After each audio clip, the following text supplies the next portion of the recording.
I mean, obviously, he was a highly sought after individual in the transfer. What really made him go for the transfer or look into transferring? Was it just like not to stay another year there, wanted a different opportunity, progress himself? I mean, in your I mean, mind, anyways. he's a grad transfer, and he just wanted to increase his draft status. And I mean, Oregon, how could you say no once they come after you? Was he recruited by Oregon before he went to K-State, or? No.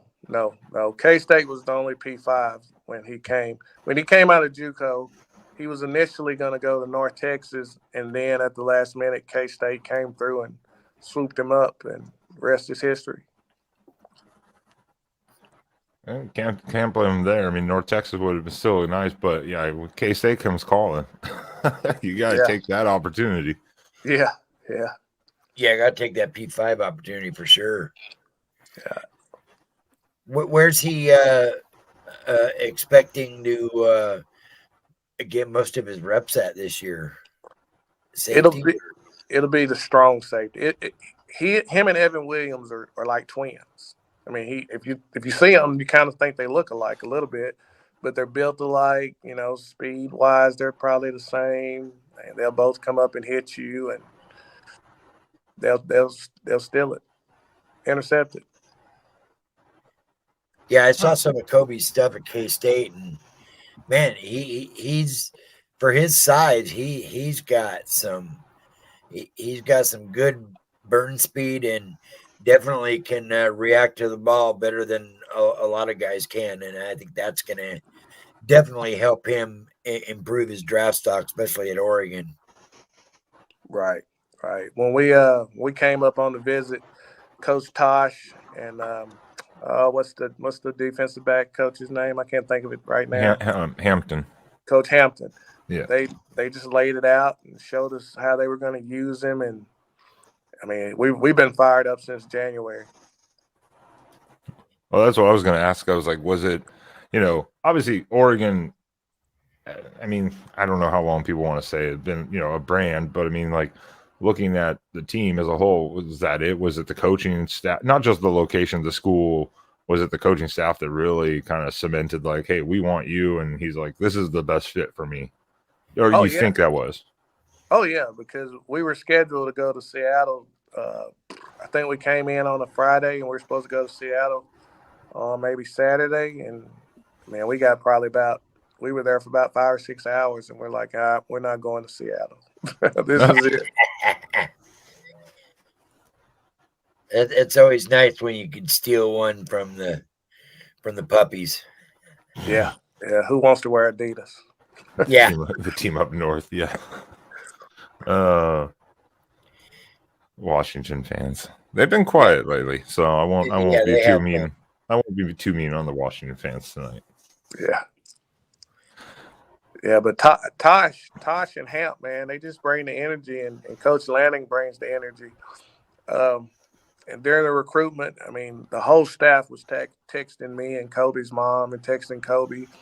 And what I like about Coach Lanning, I could text him right now, and he'll text back within 30 minutes. I mean, he's not one of those guys that you just like untouchable and you can't talk to him. And that's what I like about it as a parent. That's one thing I've always heard is that, I mean, obviously, when you're in the know, so to say, and you know him, obviously outside reaching in, that's a little more complicated. But if you're one of those people, like you're in that circle or recruit parent or whatever, he's a very personable guy. Like, he keeps touch with everyone, and he just tells them what it is. I mean, right? He doesn't play games. He doesn't make promises. He's like, you're gonna come work, and that's what it is, Yeah, we had the Rush family on about a month ago, and they were saying this is the same thing with Elijah and his brothers recruiting, that they just nonstop, and they're always available, and they're always talkable and friendly, and they just never let up.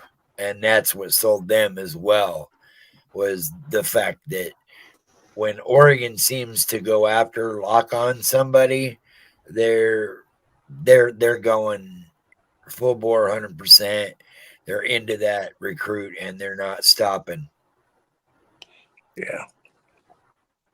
Yeah, we were on the visit with Dante Moore, the quarterback, and who else? I think it was the safety that's coming for Duke. We were on the visit with those two guys. Oh, right on. Yeah. So you all were pretty much hanging out and checking the area out together. Well, I mean, like when we would meet up at the little, like to eat dinner, or lunch, or breakfast, we would all meet up and talk. Nice. That was a lineup. That was quite a lineup weekend right there. Yeah, I was hoping we would have got that big lineman from Oklahoma, but I think he went to Missouri instead. Oh, He was an offensive lineman. I can't remember. Yeah, there's so many names. I've been trying to do the same thing. I'm like, I can't remember everyone's names. There's just so many people floating around the transfer portal in the off season. It's like, ooh. Right. It's a full-time job to keep track of like all the transfers. Right. What was the transfer number, Spaz? 1,400, 1,500 or something like that? Like 1,500. And we ended up with like 9 or 11.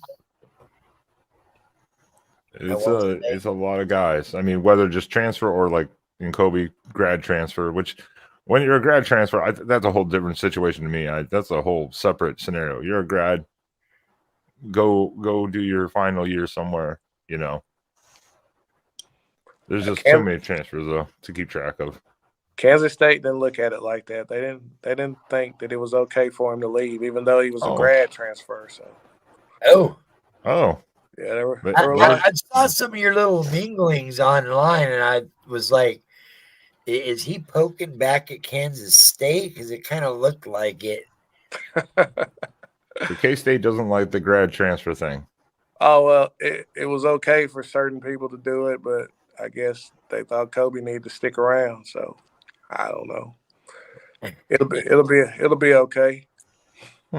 That's interesting because grad transfer. Most teams are like, cool, we appreciate you. Maybe they just really needed him to stick around. They really wished he would have stuck around. That's why maybe they're like, we need you. Well, yeah. Please. I mean, I told him, I was like, you said farewell to Will Howard, but now you're saying Kobe is selfish and doing his own thing. I mean, what's the difference? Will Howard, he's a grad transfer, but you want Avery Johnson to play quarterback, so you're okay with him leaving, but you want Kobe to stick around. So I get it. I understand the game. I think some of the same thing was with some of the Oklahoma players too, because they were like, they wanted Jackson Arnold to play quarterback, so they were okay with Dylan leaving. But some of their other players, they were saying they were selfish for leaving or whatnot. Right. Because they needed him. Yeah, that's probably what it was. It was more of like, we don't need you anymore. You can go, but you can't go because we need you. Yeah. So I don't know, man. It'll all work itself out. Yeah, Kansas State will be fine. They've been doing just fine. Yeah, next man up mentality. I mean, it is what it is. Yep.